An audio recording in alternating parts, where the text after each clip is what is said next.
He's been called King Xi by some in some quarters. Does it change anything?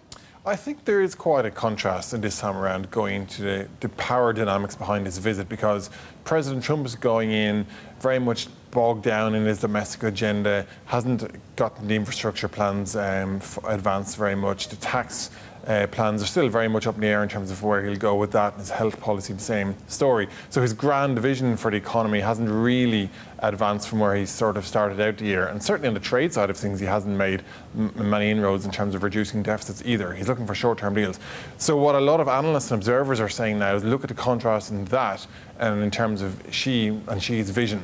He's mapped out his big blueprint for China to be a top manufacturer by 2025 and, of course, to be the world's leading economy by 2050. So there's quite a bit of commentary and around. Superpower.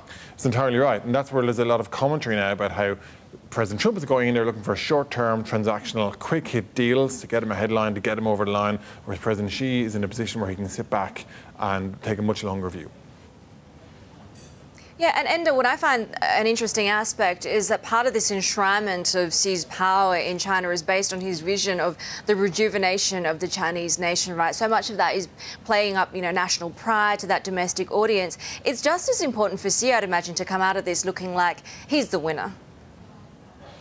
Entirely right. I mean, he can afford to give some concessions to the US, to Mr. Trump. I mean, he can afford to sign some deals on trade and investment, many of which we expect. There's a big corporate delegation traveling with Mr. Trump.